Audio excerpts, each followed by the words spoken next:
네, 오늘은 240번째 정례 브리핑입니다. 오늘은 스마트시티 추진 계획에 대해서 말씀드리겠습니다. 지난해 초 정부에서는 이 한국도시 5-1 생활권을 4차 산업혁명의 모든 기술과 서비스를 구현할 수 있는 스마트시티 국가 시범도시로 지정한 바 있습니다.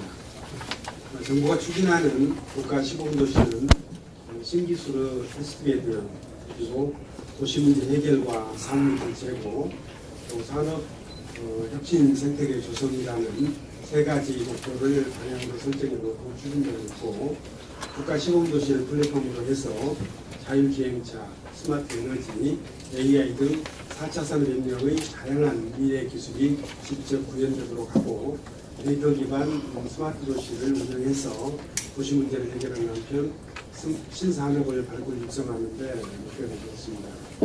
그동안 정부는 비전과 목표, 추진 전략과 주요 콘텐츠 등을 담은 기본 구상안을 발표한 바 있고 시행계획을 제시하였습니다. 기본 구상안에서 정부는 세종시 시범도시 비전으로 시민 행복을 높이고 창조적 기회를 제공하는 지속가능한 플랫폼으로서 도시를 제시하고, 모빌리티, 헬스케어, 교육, 에너지 환경 등 4대 핵심 요소를 정한 바 있습니다.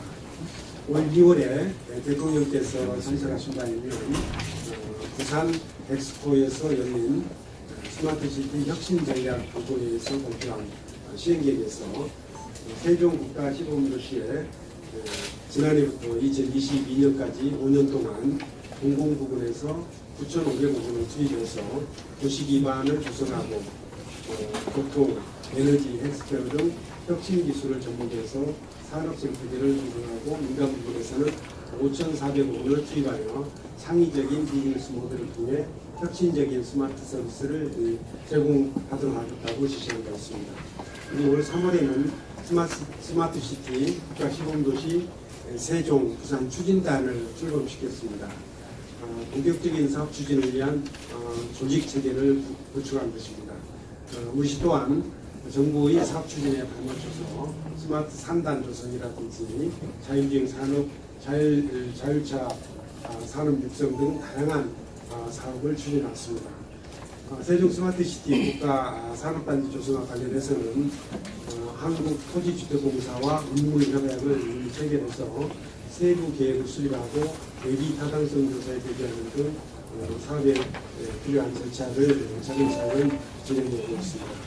또한 우리 시는 스마트시티와 연계해서 자율차 산업을 집중 육성하기 위해서 노력을 하고 있습니다. 세종시는 자율주행 기반 대중교통 실증 연구도시, 자율차 신산업 국가혁신 인복합단지, 미래차 연구센터 대상지로 선정되었고, 자율주행 실증 규제 자리 특구 우선 대상 지역으로도 선정되었습니다. 산학인이 참여하는 자율차 산업 TF를 구성해서 자율차 산업 기본 계획을 마련하는 등 자율차 산업을 우리 시의 미래 먹거리로 발전시키기 위해서 노력하고 있습니다. 또한 스마트시티 사업을 적극적으로 체계적으로 추진하기 위해서 미래 전략 담당관실의 스마트시티 담당을 신설합니다. 그리고 최근에 제가 유럽 출장을 다녀왔는데 그 배경에 대해서 설명드리겠습니다. 우리 시 5-1 생활권에 들어서는 스마트시티 국가 시범도시를 성공적으로 추진하기 위해서 관계기관 및 전문가들과 함께 유럽의 3개 도시를 5월 7일부터 16일까지 10일간 방문해서 바르셀로나, 비엔나, 뮌헨 등 유럽 선진도시의 스마트시티 도시 사례를 벤치마킹하고 국제적 네트워크를 구축하기 위한 가능성을 다지는 바 있습니다. 유럽에서 진행되고 있는 스마트시티의 공동적인 목표는 도시 문제를 해결하기 위해서 스마트시티가 필요하다는 것입니다. 그래서 목표는 시민들의 삶의 질 향상했고, 도시 재생, 시민 참여, 환경 보전, 스타트업 기업 육성이라든지 이런 산업 생태계 조성이 그 골격을 이루고 있습니다. 그 내용을 좀 말씀드리면, 첫째, 유럽 도시들은 대개 오랜 역사를 지니고 있는 도시들입니다. 그래서 스마트 시티 사업은 대부분 도시 재생과 연계되어 있는 것이 특징입니다. 옛 공장을 활용해서 도서관이나 창업 공간을 만들고 가스 저장 시설을 주상복합 등 아파트로 개발하는 사례도 있고요. 보시면은 이 화면에서 보시면 어떻게 내용이 있습니다. 역사 문화와 첨단 기술을 잇는 방식으로 사업을 추진하고 있습니다. 둘째, 스마트 시티를 계획하는 단계부터 시민과 기업, 또 대학 등이 활발하게 사업에 참여하고 있습니다. 지역 주민들이 커뮤니티를 형성해서 적극적으로 정책을 제안하고 도시를 함께 디자인하는 프로젝트 디자이너 역할을 수행하고 있으며 지방정부는 온라인, 오프라인을 통해서 시민들의 의견을 수렴하고 그 결과를 공개해서 정책에 반영해 나가고 있습니다. 그리고 대학, 기업, 연구소 등이 동참해서 시민과 함께 도시를 성장, 변화, 발전시키고 있는 것을 확인할 수 있었습니다. 세 번째는 자연과 환경을 보존하고 환경과 에너지 유익을 함께 추구하는 도시공간을 조성하고 있습니다.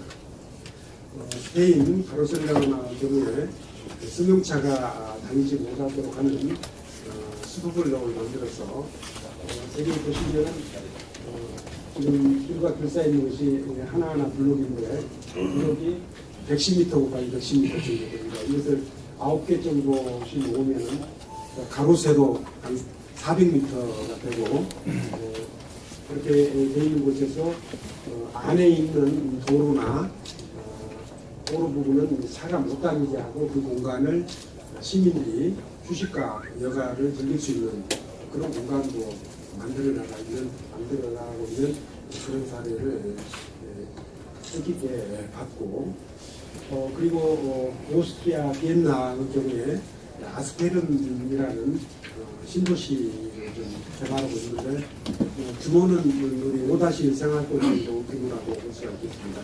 이 아스페른 지구에서는 에너지 전략형 주택단지를 조성해서 환경을 보존하고 효율적인 에너지 소비 시스템을 구축하고 있는 것으로 보았습니다. 네 번째는 유럽 각국들이 스마트 시티 기술을 활용해서 스타트업 기업 육성 등 산업 생태계 조성하는 데 노력을 하고 있었습니다. 스타트업 기업들을 인큐베이팅해서 경쟁력 있는 기업으로 성장, 발전을 할 수 있도록 육성하고 시제품 제작과 제작이 필요한 공간을 제공하고 또 글로벌 네트워킹을 지원하는 등 스마트 시티를 새로운 일자리 창출과 지역경제 활성화를 위한 기획대로 활용하고 있었습니다. 소위 메이커스 스페이스라는 것을 만들어서 이것을 통해서 스타트업 기업에 필요한 장비와 공간을 제공하는 그런 예들을 볼 수가 있었습니다. 다섯 번째는 대부분의 유럽의 스마트 시티 사업은 전문가 집단이 싱크탱크로서 활발하게 참여해서 기술적이고 정책적인 자문과 연구를 돕고 있었습니다. 우리 시는 앞으로 정부가 추진하는 5-1 생활권 국가 시범단지 시범도시 사업에 적극적으로 또 협력하고 또 공조해 나가도록 하겠습니다. 그런 한편으로는 유럽 사례를 도로 삼아서 구도시 및 도시재생의 스마트 시티 전력을 접목하는 방안도 검토할 필요가 있다고 느꼈습니다. 이를 위해서 기존 스마트 시티 담당을 스마트 시티 관련 업무를 총괄하는 스마트 도시 바로 확대 조정해서 우리 시 특성을 살린 정책을 개발하고 수시로 관련 기관과 전문가, 시민들이 참여하는 토론을 여는 등 스마트 시티 사업을 적극적으로 전개 나가도록 하겠습니다. 조직 개편에 대해서는 제가 출장 가 있는 동안에 우리 부시장께서 발표를 하셨기 때문에 그 내용을 알고 계시리라 봅니다. 그리고 이번 출장에서 교류을 보는 유럽 도시들과 지속적인 협력 관계를 구축하고 내년에 우리 시에서 스마트 시티 국제 포럼을 개최하는 등 글로벌 스마트 도시로서 이 사업을 구축해 나가도록 하겠습니다. 저는 스마트 시티가 무한한 가능성이 열려있는 미진 세계라고 생각을 하고 있습니다. 세계 각국 역시 마찬가지 같다고 보는데요. 세계 각국이 각종 기술과 아이디어를 결집시켜서 경쟁적으로 스마트 사업을 추진해 나가고 있습니다. 유럽의 여러 도시들이 앞장서서 스마트 시티를 추진하고 있지만 저는 우리나라가 크게 뒤질 것은 없다 이렇게 생각합니다. 특히 기술적인 측면에서는 우리가 뒤처져 있지 않다고 생각합니다. 그래서 우리나라의 우수한 IT와 헬스케어, 교육, 보안, 또 자동차 등의 기술을 잘 접목하면 충분히 경쟁력도 확보하고 세계 시장을 선도할 수 있는 스마트 도시로 발전시켜 나갈 수 있다고 생각합니다. 국가 균형 발전을 상징하는 우리 세종시에서 21세기 4차 산업을 대표하는 스마트 시티를 성공적으로 구현해서 시민들의 삶을 안전하고 편리하고 풍요롭게 만들어 나가는 한편 스마트 시티가 연계한 미래형 신산업과 서비스를 통해서 일자리를 창출하고 지역 경제와 국가 경제의 미래 성장 동력을 제시하도록 하겠습니다. 세계 최고 스마트 시티 세종 성공을 위해서 시민들의 의견을 지속적으로 수렴해서 정책에 반영해 나가도록 하고 또 관계 기관과도 긴밀하게 협력하고 또 함께 발전시켜 나가도록 하겠습니다. 바로 저기 신문식 딱 들어가기 전에 한 가지 말씀을 좀 드리도록 하겠습니다. 오늘은 잘 아시는 바와 같이 고 노무현 대통령께서 서가시기가 10주년이 되는 날입니다. 제가 2003년도 신행정수도 건설 추진단 부단장으로 노무현 전 대통령과 인연을 맺은 이래 행복도시 건설총장으로도 일했고 현재 세종시장으로도 일하고 있어 누구보다도 감회스럽습니다. 많은 분들이 지적하신 것처럼 세종시는 노무현의 도시다 이렇게 말할 수 있을 것 같습니다. 2002년 선거 때 대통령 선거 때 선거 공약으로 충청권 신흥정수도 건설을 공약하신 것 같고 또 대통령이 취임하시자마자 바로 신흥정수도 건설 추진 계획단을 출범시키고 그에 특별법을 제정해서 상부 추진을 했습니다. 비록 2004년도 헌법재판소의 신행정수도 건설 특별법에 대한 유예결정이 있었기 때문에 이 사업이 당초 계획대로 추진되지는 못했습니다만 국가 균형 발전을 멈출 수 없다는 강력한 의지를 가지시고 행정 중심 국가도시 건설을 추진하셨습니다. 고 노무현 전 대통령께서 우리나라를 온 나라가 도로 잘 사는 국가 균형 발전에 대한 확고한 신념을 가지셨고 이를 실천하는데 신뢰를 기울이셨던 분이라고 기억하고 있습니다. 세종시가 노무현 전 대통령의 국가 균형 발전이 꿈과 사랑을 온전하게 담은 도시로 발전해 나가는 데는 저는 세종시가 명실상부하게 행정수도로 발전시켜 나가야 된다고 생각합니다. 노무현 전 대통령께서 2007년 7월에 행복도시 건설 기공식에서 이런 말씀을 하셨습니다. 정부 부처는 모두 이곳에 오는 것이 순리다. 청와대도 그 좋은 녹지를 서울 시민에게 보여주고 이곳에 와서 자리 잡는 것이 순리이며 국회도 마찬가지다. 이렇게 하신 바가 있으십니다. 노무현 전 대통령께서 생전에 간절하게 내몬했던 국가 균형 발전을 제대로 실현하기 위해서는 저는 헌법을 제정해서 세종시를 행정수도로 만들어야 된다고 생각하고 당장 기원이 어렵기 때문에 세종시에 국회의사당과 대통령 기무실 설치해서 정부 부처가 효율적이고 공정적으로 국정을 수행할 수 있는 환경을 조성해야 한다고 생각합니다. 노무현 전 대통령 서거 10주년을 맞아서 깊은 애도를 표하며 33만 시민과 함께 세종시를 명실상부한 행정수도를 만드는데 더욱 노력하겠다는 다짐을 드립니다. 그리고 오늘 저녁 7시에 호수공원 거리에서 노무현 전 대통령을 추모하시는 분들이 조촐한 추모 행사를 진행할 계획으로 있기 때문에 저도 참석할 예정으로 있습니다만 시민 여러분들께서도 관심을 갖고 함께해 주셨으면 고맙겠습니다. 예, 이어서 시민들이 질문에 시장님이 직접 답변하는 시민시답을 진행하겠습니다. 지난주에 접수된 24건 중 2건이 선정이 됐고 이에 대한 답변을 진행하도록 하겠습니다. 먼저 영상으로 도로변 조경수 관리 요청에 대한 질문을 보시겠습니다. 영상을 좀 틀어주십시오.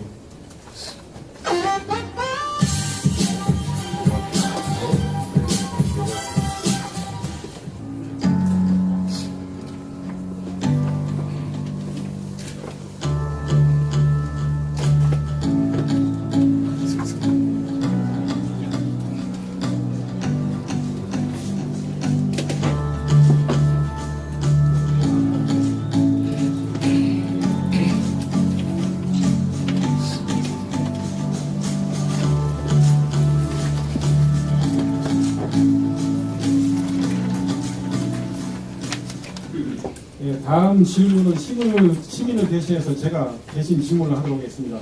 안녕하세요. 고운동에 사는 시민으로 몇 가지 요청이 있습니다. 첫째로 고운동에서 오송역까지 가는 버스 노선을 신설해 주십시오. 두 번째로 고운뜰공원 서편의 환경 정비를 요청드립니다. 세 번째로 아트빌리지 조성 후 지속가능 발전 방향에 대해 제시하여 주시기 바랍니다. 마지막으로 방치되어 있는 단독주택구지 불무지화 방지를 위한 대책을 요청드립니다. 이 두 가지 질문에 대한 시장님의 답변이 있겠습니다. 먼저 우리 시에 있는 도로변, 가로수 등 조경수가 제대로 관리되지 않는 점에 대해서 지적해 주셨는데 우선 좋은 지적해 주신 데에 대해서 고맙다는 말씀 드리겠습니다. 저는 이제 우리 시의 이제 가로수가 제대로 관리되고 있지 않은 그런 문제에 대해서 첫째는 이 도시 건설이 행복청과 LH 중심으로 해서 건설을 추진하고 있는데 수종 선택이라든지 또 식재 단계에서 관리 문제 이런 문제들도 좀 있고 그 뒤에 가로수가 식재된 이후에 관리도 좀 더 체계적으로 되지 못한 이런 문제가 있는 것 같습니다. 그래서 첫째는 물론 당초에 이제 수종 선택이라든지 이런 것들이 처음에 도시 계획을 할 때 심사숙고해서 결정이 됐겠습니다만 실제로 이미 이제 시간도 10여 년이 이미 지났고 그 사이에 여러 가지 환경 변화도 있었던 것 같고 그리고 이제 도시가 한 반쯤 건설되어 오는 과정에서 기왕에 식재되는 조경수가 과연 적합한 수종인가 하는 부분에 대한 판단도 또 있고 그런 것 같습니다. 그런 점들 토대로 해서 앞으로 이제 나머지 반 남아있는 이 지역에 대한 도시 건설 과정에서 이 수정이나 이런 것들을 그대로 가져갈지 또 식재 방법과 관련해서는 또 다른 문제가 없는지 하는 것들을 좀 종합적으로 좀 봐야 될 필요가 있고 좀 이미 이 식재된 가로수나 조경수에 대해서도 일부는 우리 시로 인계인수돼서 넘어온 것이 있고 아직 LH공사나 행복청에서 관리하고 있는 것들도 있겠습니다만 이 두 가지 경우 모두 우리 시가 잘 관리해 나갈 책임이 있기 때문에 일정 부분에 대해서는 LH나 행복청과 긴밀히 좀 협력도 하고 우리 시 나름대로는 아마 현재의 그 가로수 관리 인력만 가지고는 좀 많이 부족한 부분이 있기 때문에 조직과 인력도 보완하고 전문가들 좀 도움을 받고 그래서 가로수 관리에 관한 종합적인 관리 체계를 좀 한번 정도 해서 만들어 나가도록 하겠습니다. 다시 한번 좀 좋은 지적을 주신 데 대해서 감사하게 생각하고 이번 기회를 통해서 가로수와 조경수를 좀 제대로 관리해 나가겠다 하는 그런 말씀을 드리겠습니다. 두 번째는 이제 고운동 주민이신 것 같은데요. 정주 환경 개선을 위해서 몇 가지 지적을 해주셨습니다. 첫째는 오송역과 반성역까지 연결하는 직통 버스 노선이 있었으면 좋겠다 하는 그런 말씀을 주셨는데 현재 이제 고운동이 이제 BRT에서 좀 비교적 먼 지역이라서 대중교통이 좀 어려움이 있습니다. 그렇기 때문에 버스 노선들을 그 사이에도 좀 여러 개 신설해서 운영을 하고 있는데 아직도 좀 불편한 점이 좀 많이 있는 것 같습니다. 현재는 뭐 광역버스 노선이 이제 2개가 있고 또 생활권 순환 노선이 3개가 있어서 모두 5개의 노선이 좀 운행이 되고 있습니다. 이제 그렇지만 지금 그 마을 단위로 해서 오송역이나 반성역까지를 직결하는 그런 노선을 하나하나씩 만들어가는 것은 좀 현실적인 좀 어려움이 있지 않은가 이렇게 생각합니다. 왜냐하면은 예를 들어서 이제 고운동 지역 같은 경우에는 약 3만 명의 주민들이 사시는데 이 이제 고운동의 3만 명의 주민들이 오송역이나 이제 반성역으로 가는 통행량이 있을 것이란 말이죠. 이 통행량에 비추어 보면은 오송역이나 반성역을 직결하는 그런 노선을 신설하는 것은 현실적으로 좀 어려움이 있기 때문에 그보다는 지금 BRT 노선을 중심으로 하는 간선축 노선을 이용해서 오송역이나 반성역에 가시도록 하되 다만 고운동 지역에서 그 BRT에 접근할 수 있는 지선 교통망을 좀 더 확충하는 방안을 강구해 나가는 것이 바람직한 방향이다 이렇게 생각을 하고 있고요. 다음번 대중교통 노선 체계 개편할 때 말씀하신 부분들은 참고를 하도록 하겠습니다. 두 번째는 이제 고운뜰 공원이 비교적 근린공원치고는 큰 공원인데 고운뜰 공원 그 서편 쪽에 환경을 좀 잘 정비를 해줬으면 좋겠다 한 그런 말씀을 주셨는데 고운뜰 공원은 이제 서편 지역이 비교적 경사가 좀 급하게 형성되어 있는 지역입니다. 그래서 이 부분은 말씀하신 대로 좀 경관이라든지 또 시민들이 좀 편리하게 이용할 수 있도록 하는 측면에서 보고를 좀 잘 갖고 나갈 필요가 있는데 이 방법에 대해서는 저는 고운동 주민들께서 뜻을 좀 모으고 함께 연구도 해서 방법을 한번 좀 찾아주시는 게 어떨까 하는 그런 생각입니다. 그렇지 않아도 지난번에 이제 고운뜰 공원 조성 사업 얼마 전에 좀 준공을 했습니다만 이게 아주 굉장히 좋은 사례라고 볼 수가 있는데 서편 지역에 대해서도 어떤 방법으로 공원을 조성해 나가는 것이 좋은지에 대해서 고운동 주민들께서 함께 좀 지혜를 좀 모아주셨으면 좋겠습니다. 다만 이제 고려해 주셔야 될 것은 그쪽이 경사가 좀 가파르게 되어 있기 때문에 지형적인 문제라든지 이런 것들에 대해서는 아무래도 전문가분들 도움이 필요하다고 생각합니다. 이제 그런 부분에 대해서는 우리 담당 부서 그리고 또 전문가들을 좀 섭외해서 함께 좀 지혜를 모아나가는 그런 작업을 해나가도록 했으면 싶습니다. 다음은 이제 세 번째는 그 고운동 쪽에 지금 아트빌리지를 조성하도록 지금 계획이 되어 있는데 이 부분에 대해서는 앞으로 어떻게 발전시켜 나가겠느냐 하는 그런 말씀을 주셨는데 이 부분은 이제 아트빌리지 조성 방안을 지금 마련하는 단계에 있기 때문에 이거는 조성 후에 어떻게 더 발전시켜 나갈 것인지를 지금 논의하기보다는 아트빌리지를 어떻게 조성해 나갈 것인지에 대해서 관심을 쏟는 것이 지금 좋을 것 같습니다. 기본적인 방향으로는 우리 이제 아트빌리지가 필요한 이유는 이렇습니다. 우리 시민들이 우리 문화예술을 즐기기 위해서는 시민들을 위한 뭐 공연장이라든지 이런 것들도 필요하지만 우리 문화예술 관련 산업에 종사하시는 분들이 창작 활동을 원활하게 할 수 있도록 하는 그런 공간을 좀 만들어 드리는 게 필요하다고 보면 될 것 같습니다. 뭐 음악 예를 들어서 작곡을 하거나 또 연주 활동을 하기 위해서 사전에 많은 연습이 필요한데 그런 연습 공간을 마련한다든지 또 미술이나 또 조각 이런 걸 할 때에도 그런 창작 공간이 필요하기 때문에 이런 창작 공간을 마련해 드리고 그 문화예술인들이 그 지역에서 함께 어우러져 살 수 있도록 예를 들어서 이 임대주택을 만든다든지 그리고 그분들이 평소에 좀 필요한 시설들을 좀 갖추도록 한다든지 이런 방식으로 이제 아트비들이 소위 예술인 마을을 지금 추진하고 있는데 이 부분은 아직은 구체적인 계획을 수립해 나가는 그런 단계이기 때문에 그 과정에서 시민 여러분들의 그 많은 의견을 좀 주시면 좋겠다 이렇게 생각합니다.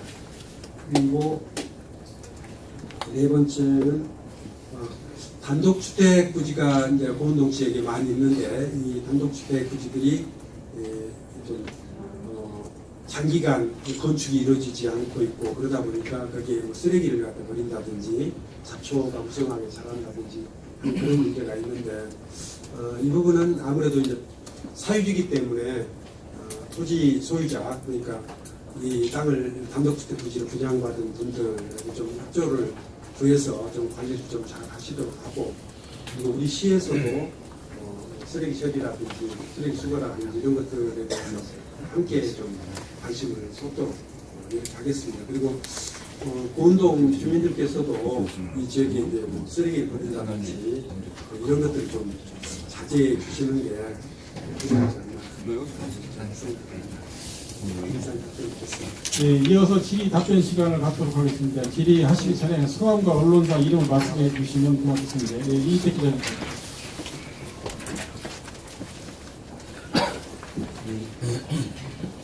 예, 세종포스트 이희택 기자입니다.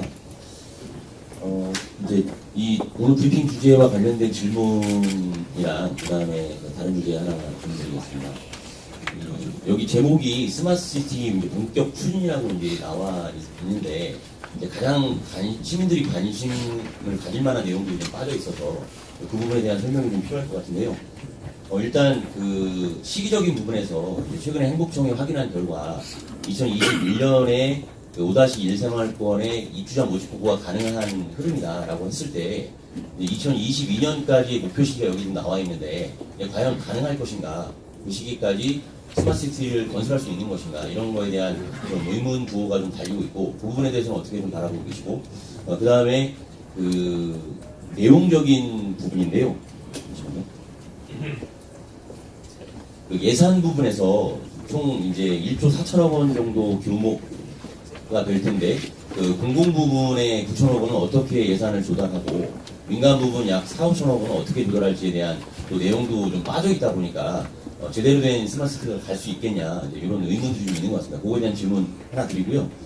그 다음에 추가적으로 이제 주제와 관련 없는 질문은 그 세종시 특별법 개정안 이제 미래 그 세종시 재정 수요에 발맞춰서 안정적인 그 성장을 위한 발판을 마련하기 위한 그런 노력을 좀 해오셨는데 최근 한 3개월 사이에 좀 지지부진한 모습들 그리고 좀 각종 현안들이 묻히고 있다라고 하는 좀 분석들이 좀 있습니다.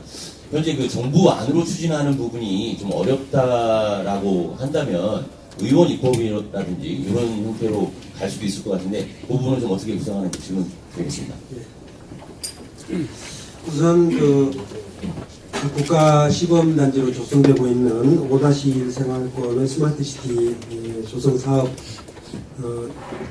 시행 시기 관련해서 좀 늦어지는 것 아니냐 하는 그런 걱정들을 시민 여러분께서 많이 하고 계시는데 저도 실은 그런 걱정들을 하고 있습니다.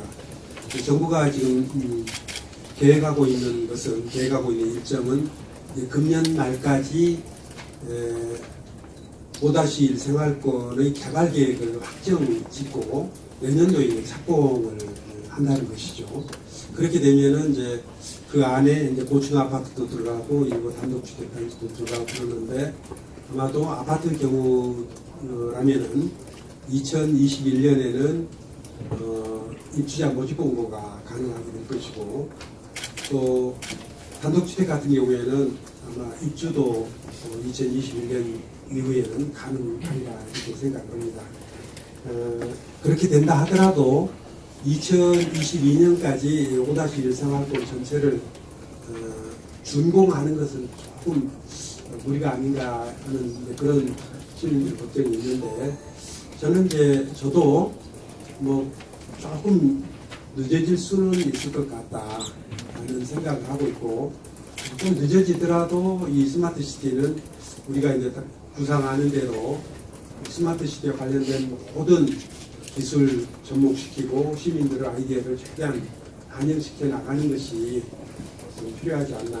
또 그동안 우리가 도시건설을 과정에서 늘 급한 속도로 이렇게 가고 있는데, 스마트 시티는 그 속도보다는 우리 많은 사람들의 시민들의 지혜와 정성을 모으는 일들, 그리고 산업계의 많은 기술을 접목시키는 일들이 필요하기 때문에, 또 필요하다면 시간을 좀 더 연장해서 쓰는 것도 무방하다 이렇게 생각하는데, 그렇다 하더라도 인프라를 담당하고 있는 국가의 투자라든지 이런 것들은 2022년까지 저는 계획대로 수익이 돼야 된다 이렇게 생각합니다. 그 예산 계획은 아직은 이제 금년 연말에 개발 계획이 확정되어야 이제 예산 계획도 확정 지을 수는 있는데, 지난 3월달에 이제 발표한 그 계획에 따르면 이제 1조 4천억의 내용이 쭉 제시가 되어 있습니다. 그거는 자료로 딱 드리도록 하겠습니다.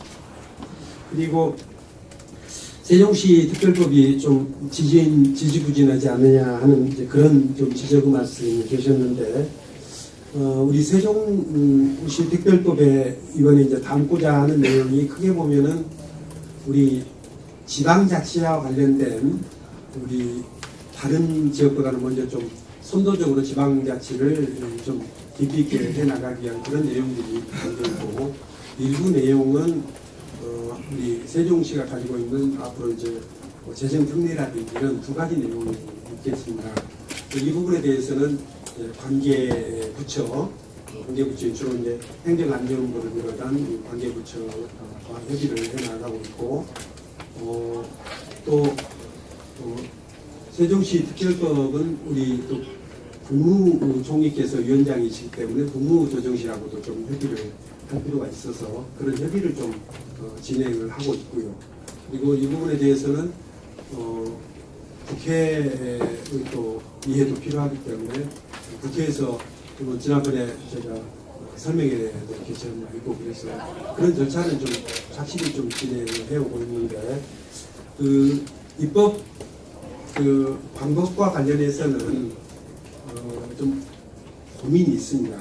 첫째는 정부 입법으로 갈 것이냐 아니면은 의원 입법으로 갈 것이냐 하는 고민이 있는데, 현재 연계돼서 지금 입법이 추진되고 있는 게 이제 지방자치법 개정안이라든지 이런 법안들이 지금 국회에 지금 계류 중인 상태가 있기 때문에 우리가 추진하고자 하는 그 지방자치와 관련된 여러 가지 제도 개선 내용 중에서 지방자치법에 담기면은 굳이 우리 이제 특별법이 담지 않아도 되는 내용들도 좀 일부 있고, 그런데 지방자치법이 지금 국회에서 지금 아직 심의가 제대로 이루어지지 않고 있는 그런 상황이 있기 때문에 그런 점들을 명계 반영시키기 위해서는 의원입법으로 가는 것이 또 한 방법이 아니겠느냐 하는 그런 생각하고 있습니다. 당초에는 당연히 이제 정부 입법으로 가는 것이 좋겠다 생각을 하고 있는데, 먼저 좀 진행돼야 될 지방자치법이라든지 이런 게 좀 늦어지고 있기 때문에 우리가 이제 그 시간까지 고려하면은 아무래도 의원입법도 지금 고려할 필요가 있겠다 생각하고 있습니다. 예, 또 다른 질문 계십니까? 예, 장 기자님. 예. 앞서서 스마트 시티에 대해서 이제 질문이 있었으니까 저는 좀 다른 사례에서 두 가지만 여쭤보겠습니다. 첫 번째, 이제 지금 행정사무감사 조정에 나왔던 얘기인데요. 그 세종시 상가 공실 문제에 대해서 잠깐 한번 여쭤보겠습니다. 참고로 이제 수도권 신도시 보면은 그 상업 용지 비율이 면적 대비했을 때 분당이 8.5, 일산이 7.84, 청천이 3.7 이렇게 나오거든요. 근데 세종시는 2.09예요. 그 면적 대비 상가 공급 비율이 굉장히 적거든요. 그럼에도 불구하고 이런 상가 공실이 많이 생기는 것은 뭔가 문제점이 있는데, 질문의 요지가 그렇습니다. LH 농사하고 행복청에서 나름대로 고민을 하고 있어요. 행복청은 모니터링을 하겠다. 그것도 넘어가서 용역을 추진하겠다는 그 얘기까지 브리핑을 통해서 했거든요. 이게 어떤 샘플 조사가 됐든 뭐가 됐든 세종시에서는 여기에 대한 대책이 조금 없지 않나 하는 생각이 들어서 그걸 한번 여쭤보겠습니다. 참고로 LH공사에서는 이게 이제 앞으로 상가를 부추기는 게 그 최고 이탈자라서요. 무조건 올리다 보면 평당 1억 원이 넘어가거든요. 세입자도 힘들고 또 그 산 사람도 힘들고 이건 별개의 문제고 여기에 대해서 이제 세종시에서 어떤 구상하고 있는 건지 이걸 하나 여쭤보고 또 한 가지는 이제 좀 시간이 지났지만 어저께 위원회에 대해서 얘기가 나오거든요. 근데 위원회가 굉장히 많더라고요. 너무 이제 이게 당연직하고 위촉직하고 당연직은 공무원들을 주로 구성되고 위촉직은 전문가라든가 외부 사람들 이렇게 했는데 비율이 안 맞는다는 얘기 하나 하고 또 행정부시장 같은 경우는 위원장 맡은 게 무려 60건이 넘는다고 얘기를 하더라고요. 이게 1년에 52주라고 봤을 때 일주일에 한 번씩 하다 보니까 대면 회의가 아니고 서면 회의가 굉장히 많다는 지적이 있었어요. 그 결론적으로 이제 짧게 말씀드리면 각종 위원회가 좀 불합리하게 운영된다 해서 어저께 위증 고발건까지 얘기가 나왔는데 정비할 계획이 좀 없으신지 그렇게 여쭤보겠습니다. 네. 우선 그 전체 개발 면적 대비 상가 지역 면적이 우리 세종시가 비율로 보면 굉장히 낮은데도 불구하고 우리 상가가 많이 공급된 것은 좀 숫자상 좀 이상도 아니냐 하는 이제 그런 지적이 있을 수가 있는데 이 부분은 이제 구체적으로 원인 분석을 해보면은 첫째는 분당, 일산, 평촌, 삼본 이런 도시들에 비해서 우리 시는 녹지 비율이 많습니다. 근데 개발 면적으로 보면은 녹지 비율까지 포함해서 개발 면적에 들어가 있기 때문에 녹지 부분을 제외하면은 그 비율이 우리가 좀 높아질 수 있는데 녹지를 포함하기 때문에 숫자로 보면은 비율이 낮은 것처럼 보여지고 있으나 상가 면적 자체 비율로 보면은 상가 면적은 작은 것은 아닙니다. 그렇게 좀 이해를 해주셔야 될 것 같고요. 두 번째 이제 이 숫자와는 별개로 그동안 이제 사회상의 변화를 제대로 반영하지 못한 부분, 예측하지 못한 것들이 좀 몇 가지가 있습니다. 첫째는 과거에는 이제 상가를 공급하게 되면은 대체로 1층이나 2층에서 상호활동이 이루어지는 것이 대부분이었는데 우리 시의 경우에는 이게 예를 들어서 7, 8층에도 음식점이 들어선다든지 또 그렇게도 장사가 되는 그래서 이게 평면계획과 공간계획 간의 괴리 문제가 하나가 있고요. 또 하나는 아파트 단지 내 상가 비율을 단지 내 상가가 다른 지역에 비해서 비교적 좀 많이 형성되어 있는 문제. 그래서 그거는 이제 상가 면적에 포함되어 있지 않지만 단지 내 상가가 지나치게 많이 공급되어서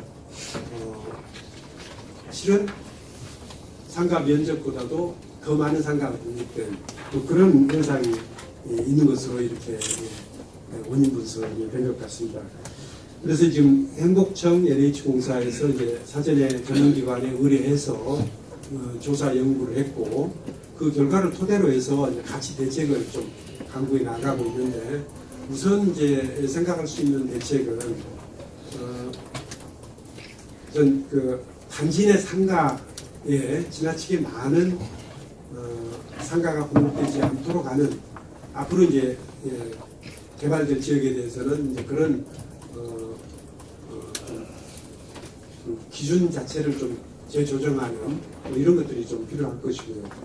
그럼에도 불구하고 기왕에 공급된 상가에서 이 공실 문제에 대해서는 근본적인 대책은 우리 세종시에 이제 많은 기관 기구들을 유치해서 상가를 메꿔 나가는 것이 필요할 텐데 이거는 어차피 좀 시간이 걸리는 문제고 그 외에 이제 이 상가 공실된 상가를 어떻게 활용할 것인지에 관해서는 우리 시하고 또 행복청 LH공사 같이 좀 지혜를 모으도록 하고 우리 시에서는 경제산업부에 그 임무를 좀 부여해서 함께 좀 협의를 해 나가고 있습니다. 두 번째 이 위원회 문제와 관련해서는 제가 이제 시민주권 특별자치식을 지향하고 있기 때문에 저는 우리 시민들의 의견을 최대한 필요하다고 생각합니다. 다만 위원회가 형식적으로 운영되는 그런 것은 좀 바꿀 필요가 있다고 생각해서 지금 우리 위원회를 지난번에 이제 이태환 의원이 시정지를 통해서 좀 지적을 해주셨기 때문에 전수조사를 지금 하고 있습니다. 전수조사를 해서 사실상 위원회가 별로 열리지 않는 이름만 있는 위원회는 좀 정비를 할 생각이고요. 두 번째는 서면회의가 주로 되어 있는 위원회들은 제가 가급적이면은 대면회의로 바꾸도록 이렇게 지시를 했습니다. 예를 들자면은 공무 국외 여행 심사 같은 것은 그동안에 주로 서면 심사로 대신했었는데 그러다 보니까 실제로 공무 국외 여행 심사를 도중에 걸러주는 역할을 거의 하지를 못했더라고요. 그래서 그거는 반드시 대면 심의를 하도록 했습니다.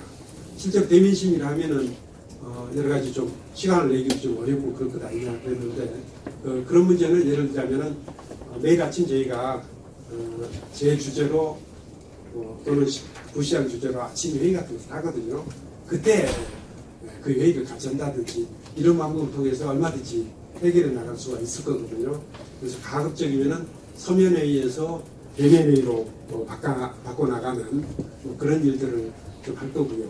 그리고 이제 시장인 부시장들이 위원장이 되어 있는 것들이 많은데 아까 말씀드렸던 공무 국외 심사 이런 것들은 굳이 행정부시장이 위원장을 맡을 필요 없다고 생각합니다. 그래서 그런 것들은 위원장이나 위원들의 좀 위원들을 실무자 중심으로 바꿔나간다든지 이런 것들도 좀 해나갈 거고요. 지금 전수조사하고 전체적인 좀 개선 방안을 모색하고 있기 때문에 이 부분에 대해서 한번 좀 기회를 주시면은 정리해서 정리의 브리핑 시간에 보고를 한번 드리도록 하겠습니다.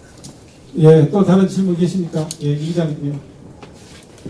시티전으로 이명호 기자입니다. 네.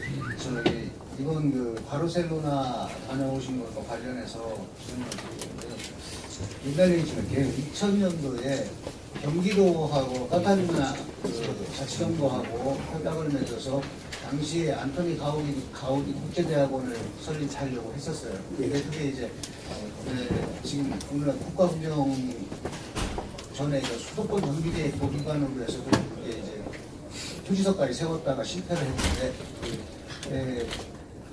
그 당시에 보면은 가우디 대학원이 아시아 지역, 특히 한국 지역에 진수하려고 하는 의사가 있었고 그래서 그 곤지암에 부시까지 마련했다고 말한 건데 지금 그 세종시에 공동 캠퍼스라든가 이런 실적이 저조한데 이 바르셀로나하고 연결을 해서 한다고 하면 그런 그 가우디 대학원 상징적이라면 가우디 대학원 같은 거를 유치하는 그런 노력을 필요가 있을 것 같은데 특히나 5월 29일 날 이 바르셀로나 쪽에서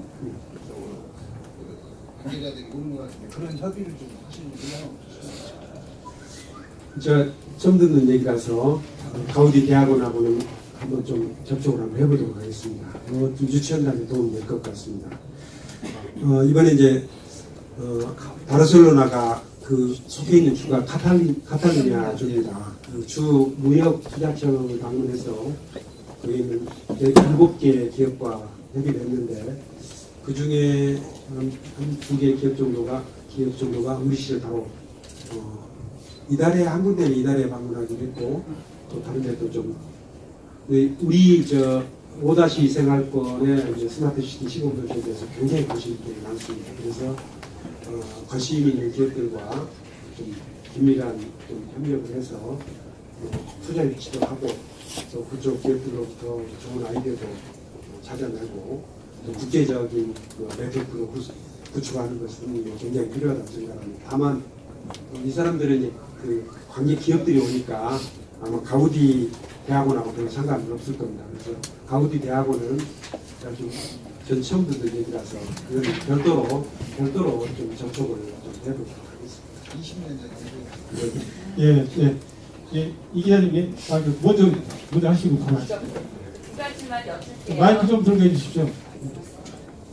네, 그 세종시 표지석 관련해서 예. 네, 이것이 일단 복구가 되었는데 어떤 판단에서 복구가 됐고 앞으로는 어떻게 하실지에 대한 부분을 좀 구체적으로 말씀해주시고요. 또 한 가지는 세종보 관련해서 그 지난 브리핑에서 지켜보고 판단하시겠다. 일단 유지하는 쪽으로 가닥을 잡은 걸로 됐는데 지금 환경단체 쪽에서 보면 환경 문제나 그 유지했을 때 이용 문제 등을 들어서 당장 철거해야 한다라는 입장을 보이고 있는데 이에 대해서는 어떻게 생각하시고 어떻게 하실 방침인지 이것도 좀 구체적으로 부탁드립니다. 표주석은 훼손됐기 때문에 그 훼손된 상태 그대로 놔둘 수는 없고요. 그래서 당장 복구 조치를 했고요. 다만 이 관련해서 저는 이제 우리 시민들의 의견이 양쪽으로 좀 많이 갈려 있는 것 같습니다. 그래서 제가 제 생각대로 이제 바로 결정하는 것도 좋겠습니다만, 저는 시민주권 특별자치시를 추구하고 있는 시장으로서 우리 시민들의 의견들이 어디에 있는지 하는 것들을 좀 확인해 볼 필요가 있다고 생각하고, 지난번에는 실은 일단 의견들이 양쪽으로 팽팽하게 갈려 있어서 일단은 유지하는 쪽으로 결론을 냈었는데, 이번 기회에 예를 들자면은 시민주권회의 이쪽에 좀 의제로 삼아서 한번 좀 논의하도록 한다든지 하는 그런 방식을 통해서 표지석을 그대로 둘 것인지 아니면 철거할 것인지를 좀 고민을 한번 해보도록 하겠습니다. 두 번째는 세종보 문제에 대해서는 제가 거의 두 달 가까이 우리 시민들의 의견을 여러 경로를 통해서 수렴을 했습니다. 그 결과를 저는 5월 2일자 발표를 한 바 있고요.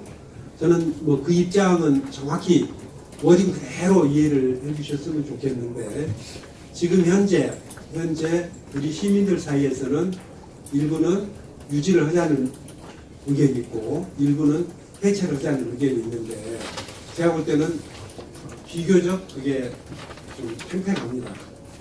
이런 상태에서 시장이 어느 한쪽으로 결정하는 것은 굉장히 좀 위험하다고 생각했습니다. 그래서 지금 모니터링 기간을 지난 1년 동안 가져왔었는데, 좀 더 모니터링한 후에 철거 또는 유지 결정을 하는 것이 좋겠다. 그래서 결정을 유보한 것이죠. 그리고 그 의견은 제가 다음 주쯤이나 다음 주나 그 다음 주가 될 것 같은데, 제가 전에 환경부 장관님께는 그런 뜻을 전달을 했습니다만 다시 한번 만나 뵙고 좀 상의도 드리도록 하겠습니다. 그래서 이 부분은 지난번 제가 5월 2일자 발표한 말씀 그대로 받아들여 주셨으면 좋겠습니다. 그러니까 일부에서 해석을 마치 이것을 철거하지 않고 유지하는 것으로 결정한 것이냐 이렇게 이해하시는 분들이 계시는데, 그것은 아니고요. 좀 더 시간을 두고 검토해도 문제가 없겠다. 왜냐하면 현재 지금 전면 개방 상태거든요. 전면 개방 상태하고 철거 상태하고 비교해보면 큰 차이가 나지 않기 때문에 전면 개방된 상태를 좀 더 유지하면서 시민들의 의견을 좀 더 듣고 토론을 통해서 어느 한쪽으로 의견이 모아지면은 그쪽으로 결정하는 것이 좋겠다. 지금 현재는 양쪽 의견이 팽팽하기 때문에 지금 당장 어떤 결정을 내리더라도 그것은 무리한 결정이 될 수밖에 없기 때문에 좀 더 모니터링한 후에 좀 결정을 하도록 하자. 그렇게 발표를 한 것이죠. 그대로 이해를 해주시면 좋겠습니다. 사실은 추가로 예. 지금 두 문제 다 시민의 찬반 의견이 팽팽하다고 하셨는데 예. 그 판단은 어디서 나온 것인지. 시민들 의견을 여러 가지 경로를 통해서 확인할 수 있습니다. 예를 들자면 제가 직접 시민들 만나서 물어보기도 하고요. 그리고 설명회라든지 이런 기회에서 나오는 의견들을 좀 정리해서 듣기도 하고요. 또 하나는 또 우리 언론인 여러분들께서 시민들을 만나서 확인한 내용들을 기사화했는데 그 기사화한 내용들도 좋은 근거가 될 수가 있고 그런 여러 가지 방법을 통해서 확인할 수 있다고 생각을 하고요. 일부에서는 그러면 예를 들어서 여론조사 기관 의뢰해서 한번 물어보는 게 어떻겠느냐 그러는데 그 부분은 조금 경우에 따라서는 좀 문제가 있을 수도 있습니다. 우선 좀 비용도 많이 들고요. 또 하나는 그게 이제 하려면은 우리 시가 최종적인 의사결정을 하는 기관이라면은 그렇게 해서 결정 안 됩니다. 그런데 이것은 그렇게 해서 결정할 수가 없는 사안입니다. 왜냐하면은 정부에서 물관리위원회를 통해서 결정하기로 하고 있기 때문에 저희는 결정하는 기관이 아니라 우리 시민들의 여러 가지 의견을 정리해서 그 의견을 제출하는 그런 역할을 하는 기관이기 때문에 우리 시가 여론조사를 해서 같이 결정하는 것처럼 하는 것은 좀 오해를 불러일으킬 소지가 있기 때문에 그것은 좀 적절치 않다고 생각했었습니다. 예, 또 다른 질문 계십니까? 예, 저 마이크를 갖다 주시죠. 한결의 최혜린입니다. 세정부 이어서 하고 뒤에 혁신도시 관련해서 여쭤보는데요. 일단은 행복청장 초대 행복청장이셨고 행복도시 추진이라셨기 때문에 세정부 관련해서도 누구보다 잘 알고 계실 것 같아서 여쭤보는데 보니까 기본계획 안에 세정부는 들어가 있었던 계획이었잖아요. 근데 이제 4대강 사업이 되면서 거기에 포함되고 가장관들도 기용하기로 했고 그렇게 알고 있는데 그 기본계획에서 이제 계획했던 세정부와 4대강 사업으로 만들어진 세정부의 차이가 뭔지 그게 좀 궁금하고요. 그리고 그 조사위 보고서 결과를 보니까 세정부는 다른 이제 나머지 곳 중에서도 경제성이 가장 낮다 이렇게 평가가 됐더라고요. 특히 이제 수상하게 있으면 홍수의 위험이 있고 그 부분이 이제 좀 많이 강조가 됐고 그 유지 비용 부분에서도 그런 걸로 알고 있는데 그래서 이제 그를 유지하는 것보다 해체하는 것이 경제적으로도 시민 안전을 위해서도 좀 필요해 보였다. 그리고 다른 어떤 상식을 강했던 부분은 환경적으로 힐코마장은 최근에 이제 볼비에서 발견이 되고 있는데 큰 어떤 다이내믹한 변화를 이제 보이고 있기 때문에 종합적으로 판단을 했다고 생각이 들거든요. 시민 의견이 이제 상관이 있는 건 알지만 세종시에서도 어쨌든 사실 많은 정책에서는 의견이 갈리지만 전체 판단을 하는데 가치 판단이 들어갈 수밖에 없잖아요. 그런 이제 세종도 유지 자체에 대한 얘기가 저번 발표 때는 조금 부족하지 않았나 생각이 들어서 그 부분에 대해서 어떻게 고려를 해서 그러니까 물론 경관이나 이런 게 더 중요하다 판단하실 수 있겠지만 그런 거 다시 한번 말씀해 주시고 두 번째는 그 혁신도시 시즌2 관련해서 국토부가 대상계획을 좀 검토하고 이전대상계획을 검토하고 있다고 되어있는데 저번에 작년 말에 세종시도 좀 관심 있는 걸로 얘기가 나오셨더라고요. 근데 이제 구체적으로 논의가 어느 정도 됐고 세종시에서는 만약에 이전 유치를 하시게 되면 어느 정도의 기관이 유치하는 걸로 지금 좀 논의가 되고 있는지 혹은 시장님은 어느 기관이 오면 지금 좋을 것 같아서 유치하려고 하는지 그런 말씀드립니다. 우선 그 세종부 관련해서요. 제가 이제 청장으로 있을 때 세웠던 계획은 기본계 개발 계획 이 정도입니다. 기본계 개발 계획은 이런 거죠. 우선은 당시 이제 계획에 기본계 개발 수익을 참여했던 많은 전문가들이 당시 금강을 보게 되면 특히 갈수기에는 건천화 현상을 많이 보이고 있는데 이런 건천화 현상은 이제 도시 미관에도 문제가 있고 도시 유지용수 확보에도 문제가 있으니 도를 넣는 게 좋겠다 하는 그런 의견들이 있어서 계획에 반영한 것이죠. 그래서 이제 계획에 반영한 것은 기본계획과 실시계획이니까 기본계획에서는 도를 설치하는 게 좋겠다 하는 것이 들어가는 거고 개발계획에서는 대체적인 계획가 들어가는 것이고 그리고 MB정부 들어서서는 그것을 4대강 사업이 포함시켜서 세부적인 설계를 하고 설계를 하게 되면은 어떤 규모로 어떤 공법을 활용해서 어떻게 어떤 높이로 한다 이런 것들이 이제 상세한 것들이 결정이 되는 건데 그 부분은 이제 제가 청장으로 있을 때는 그 부분까지는 깊이 있게 들어가지 못했기 때문에 어떻게 달라진 것이냐를 말씀드린다면 제가 있을 때는 기본적인 방향만 결정이 됐고 이제 이명박 정부에서는 그것을 구체적으로 실행하기 위한 설계라든지 공사가 이루어졌다. 그래서 이게 두 개 달라진 게 아니라 제가 있을 때는 굳이 이제 예전까지 서론 부분을 썼고 그걸 쓴 거다 이렇게 이해를 해주시면 좋을 것 같습니다. 그래서 두 개가 이렇게 달라진 것이 아니라 제가 방향에 대해서는 내용을 썼지만 구체적인 내용에 대해서는 MB정부에서 구체적으로 작성했다 이렇게 이해를 해주시면 좋을 것 같고요. 하면 그 기본 방향과 목적이 크게 통솔에서 벗어나는 데는 아니죠. 뭐 저는 그래요. 네. 그리고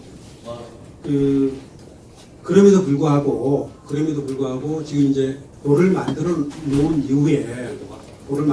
이후에 이제 특히 하절기에 수온이 높아지고 그렇게 되면은 그 과정에서 수질 오염이 심각해지고 거기에 따라서 환경적인 여러 가지 문제가 발생한다는 것들이 쭉 지적이 되어 왔었던 것이고 그런 것들이 몇 년간 좀 축적되어 있는 기록이 있고요. 그 다음에 이 정부 들어서서 그런 환경적인 문제에 대한 해답으로 대책을 찾기 위해서 우선 전면 개방을 해서 모니터링을 쭉 해온 거죠. 모니터링 해보니까 어쨌든 환경적인 문제를 해결하기 위해서는 해체를 하는 것이 더 낫겠다. 또 경제적인 측면에서도 그렇다 하는 것이 조사평가위원회의 조사 결과입니다. 근데 이제 많은 시민들 중에서도 반대 의견을 갖고 계신 분들은 우선은 모니터링 기간 자체가 지나치게 짧은 것 아니냐. 또 하나는 조사평가위원회에서 여러 가지 분석들이 있는데 분석들 중에서 처음에 이제 도를 설치할 필요가 있다고 했을 때 도래의 어떤 경관적인 요소라든지 이런 부분에 대해서는 그 가치를 제대로 평가하지 않았다 하는 그런 지적이 있었거든요. 환경 측면에서 지적하고 또 이제 도시 경관적인 측면에서 지적 두 가지가 저는 모두 다 우리가 정책 결정할 때 참고를 해야 될 그런 사항이라고 봤습니다. 그래서 저는 그 이제 결정을 환경부와 물관리위원회에서 결정을 하기 때문에 우리 나왔던 시민들의 모든 의견을 다 정리를 해서 그것을 환경부에 그대로 전달하고자 했고 그리고 이제 종합적인 판단과 관련해서는 비교적 의견이 팽팽하게 대립되어 있기 때문에 저는 좀 더 모니터링 시간을 좀 더 갖고 시민들의 의견 수렴 기간도 좀 더 가진 후에 결정하는 것이 좋겠습니다 하는 쪽으로 우리 언론 여러분께 설명도 드렸고 환경부에 또 그런 의견을 보내드리는 것을 이해해 주셨으면 좋겠고요. 두 번째 혁신도시 시즌2 관련해서는 저희가 행복도시법을 제정을 할 때 서울에 남겨놓아야 될 부처를 그러니까 내려올 부처를 쭉 리스트한 게 아니라 남기는 부처를 6개 부처로 이렇게 명시를 했었습니다. 그래서 그 취지는 뭐냐면은 이 6개 부처 외에는 다 내려와야 된다 하는 그런 취지입니다. 그렇게 네거티브 리스트 방식이죠. 나머지는 다 내려와라 이렇게 됐는데 실제로 이 일을 추진했던 노무현 정부에서 이명박 정부, 박근혜 정부로 바뀌면서 그 이후에 많은 기관들이 새로 형성이 됐습니다. 그러면 형성된 기관들도 본래 행복도시법 그 취지, 또 국가균형발전법 그 취지에 따르면은 당연히 지방으로 이전해야 되는데 그 기관들이 뭐 별다른 검토 없이 그냥 서울에 지금 남아 있는 거죠. 그런 기관들이 이제 전에 그 더불어민주당에서 조사하니까 한 122개 기관 정도가 돼서 이 기관들에 대해서도 이전 여부를 검토해야 된다 하는 더불어민주당 이해찬 대표 발표가 있었고 그 이후에 관계 기관에서 검토를 하고 있습니다. 아까 말씀 주셨던 국토교통부와 그리고 행정안전부 등 그런 정부 부처 그리고 정부위원회 중에서는 국가균형발전위원회에서 이 문제를 전통적으로 검토를 하고 있는데 지금 현재 검토 단계에 있습니다. 오늘 참고로 국가균형발전위원장이 세종시에 오십니다. 회의하러 직접 물어보시죠. 지금 진행되고 있고요. 제 생각은 이렇습니다. 제가 국가균형발전위원회와 정부에 지금 계속 건의하는 것은 우리 세종시는 행정 중심 도시로 계획이 되어 있기 때문에 정부 부처라고 볼 수 있는 기관들 그리고 정부 부처하고 직접적으로 관련되어 있는 그런 기관들은 세종시로 오는 게 맞다. 그리고 다른 이제 기관들은 물론 그 기관의 특성에 따라서 다른 혁신 도시로 가고 저는 이제 정부 부처하고 밀접하게 예를 들자면 국책연구기관 같은 경우에는 정부 기관은 아니지만은 정부랑 같이 일하는 기관이거든요. 그래서 국책연구기관 15개가 세종시에 위치한 것처럼 정부하고 밀접하게 함께 일해야 될 그런 기관들은 세종시에 위치하는 게 좋겠다 하는 그런 주장이고요. 기업, 공기업이라든지 뭐 이런 기관들은 그 기업의 특성에 맞게 혁신도시로 이전하는 것이 좋다 이렇게 생각을 하고 있습니다. 시간이 1시간이 다 됐는데요. 시장님이 다음 일정이 있습니다. 한 분만 더 받고 마치도록 하겠습니다. 예, 시장님. 네, 아시안 통신 홍보입니다. 오늘 주제 관련된 거 하나 하고요. 두 가지 짧게 설명드리겠습니다. 그 시티 관련해서 다니겠는데 지금 그 스마트 산단 조성하고 또 구도심의 스마트 시티화하는 거는 우리 시가 직접 관리할 수가 있는 건데 5-1 생활권은 지금 국토부라든지 한국청이라든지 LH라든지 마스터 플래너하고 정재성 선생님하고 같이 진행을 하는 걸로 알고 있거든요. 거기를 어떻게 할 것이냐에 대해서 우리 시가 좀 많이 관여를 해야 된다고 보는데 아까 그 시군시라고 해서 가로수 문제도 사실은 만든 사람은 따로 있는데 관리는 이제 우리가 하게 되니까 그런 애로사항이 있는 거잖아요.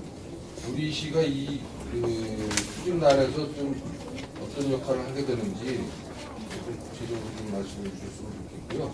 그다음에 어제 그 보령선 관련해서 충청문화철도 노선이 확정이 된 것 같은데 우리 시를 통과하는 노선 또 여기 생기는 데가 어디인지 그다음에 우리 준비해야 될 사항들은 뭐가 있는지 간단히 설명해 주시고 아까 잠깐 오늘 또 국가균형발전위원회가 열리는데 특별한 오늘 주제가 있는지 이상입니다.